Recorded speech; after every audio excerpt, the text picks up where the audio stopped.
Dari sekian banyak arca yang menjadi koleksi Museum Nasional, arca Bhairava paling banyak menyita perhatian pengunjung. Jika arca-arca yang lain memiliki ekspresi tenang dan damai, arca Bhairava ini perwujudannya sangat menyeramkan. Ukurannya besar seperti raksasa, dengan ketinggian mencapai lebih dari 4 meter, dan menggambarkan sosok patung laki-laki yang berdiri di atas mayat dan sejumlah susunan tengkorak. Sementara itu, satu tangannya memegang mangkok yang berisi cairan darah manusia, dan tangan lainnya memegang keris yang siap menikam korbannya.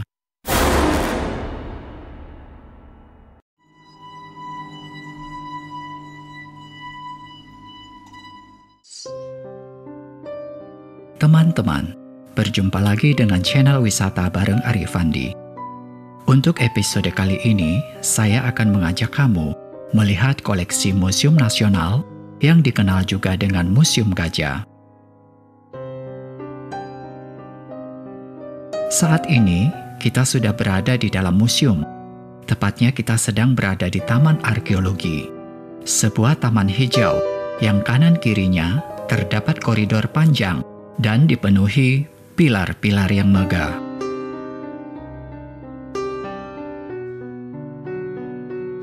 Terdapat beberapa ruang di Museum Nasional yang dibagi berdasarkan tema koleksi. Untuk video kali ini, saya akan fokus pada benda-benda arkeologi berupa arca, patung, prasasti, dan benda prasejarah yang terdapat di lantai dasar museum. Di Taman Arkeologi dan sekitarnya, kita akan menemukan benda-benda koleksi bersejarah yang luar biasa. Benda peninggalan masa kejayaan kerajaan di Nusantara dikumpulkan dari berbagai daerah di Indonesia, seperti dari Sumatera, Jawa, Kalimantan, dan Bali. Nandi Swara adalah kendaraan Siwa, sedangkan Siwa merupakan dewa tertinggi dalam ajaran Hindu. Arca lembu jantan yang berasal dari batu andesit ini berukuran besar dan proporsional.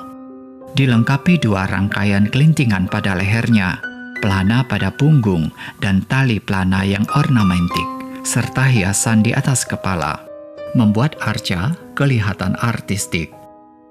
Arca Nandi ini diperkirakan berasal dari masa kerajaan Singasari. Ini adalah arca Dewa-Dewi yang menggambarkan Dewa Siwa dan Dewi Parwati. Dengan gestur tubuh saling bermesraan, Sang Dewi berpangkuan mesra di paha kiri Sang Dewa. Arca ini diyakini sebagai perwujudan Raja dan Ratu Majapahit dan merupakan salah satu benda koleksi ikonografis di Museum Nasional. Arca Dewi Parwati merupakan perwujudan dari Tribhuwana Tunggadewi Anumerta, seorang Ratu Majapahit, yaitu ibu dari Hayam Wuruk.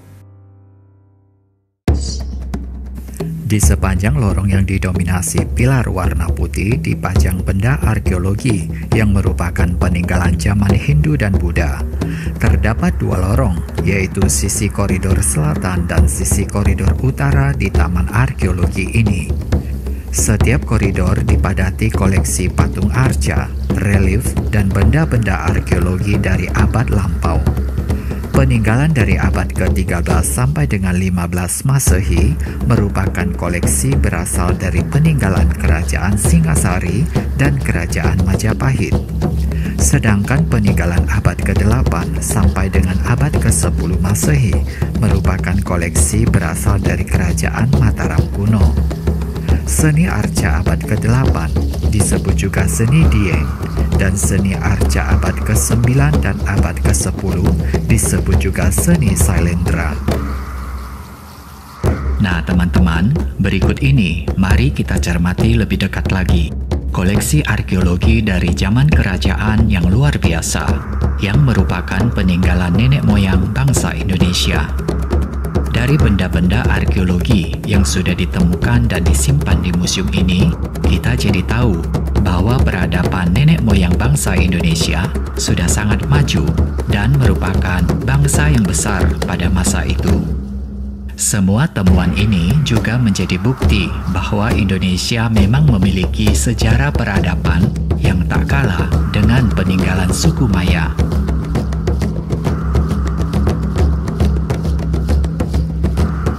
Walau terkadang tidak semua benda arkeologi bisa diungkap sejarahnya, tapi ini justru menjadi tantangan bagi ilmuwan untuk memecahkan misteri tersebut.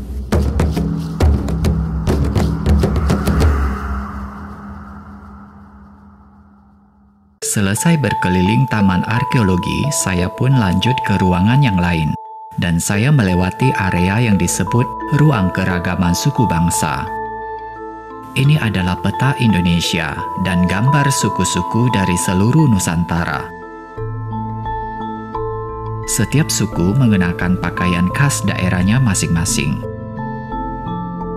Nah, hal ini tentu saja membuktikan bahwa negara Indonesia begitu luas karena memiliki ribuan pulau yang besar maupun pulau yang kecil. Dan bangsa Indonesia juga kaya akan keragaman suku, adat, budaya, dan bahasa.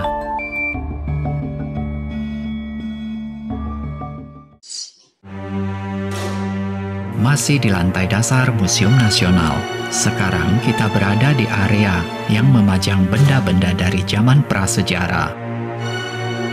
Fosil manusia purba, fosil binatang, diorama kehidupan manusia purba, beserta informasinya dapat kita lihat di ruang prasejarah ini. Salah satu koleksi yang banyak menyita perhatian pengunjung adalah kuburan prasejarah Gilimanuk beserta benda kesayangannya. Bagi orang awam seperti saya, mungkin saja terasa menyeramkan dan menimbulkan banyak pertanyaan ketika pertama kali melihat kuburan ini.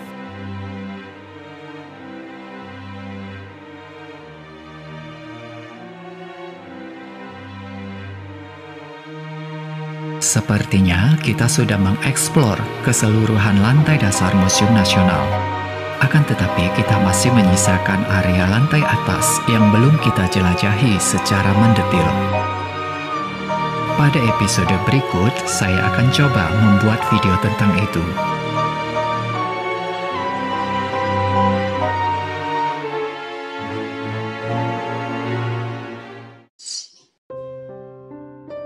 Baiklah teman-teman, sebelum saya mengakhiri video ini, sebagai informasi tambahan, bahwa Museum Nasional sebenarnya terdiri dari dua bangunan, yaitu Gedung Lama dan Gedung Baru. Gedung Lama hanya terdiri dari satu lantai, dan Gedung Baru terdiri dari 4 lantai. Setiap lantainya memiliki tema koleksi yang berbeda-beda, dan yang menarik adalah di lantai 4, karena menyimpan barang-barang berharga yang terbuat dari emas, batu permata, dan benda-benda pusaka yang bernilai tinggi. Oleh karena alasan keamanan, di lantai 4 tidak diperkenankan untuk mengambil dokumentasi seperti video ataupun foto. Demikianlah perjalanan kita kali ini. Ikuti terus ya channel saya untuk melihat video yang lainnya. Akhir kata, terima kasih sudah menyaksikan video ini. Sampai jumpa lagi dan bye-bye.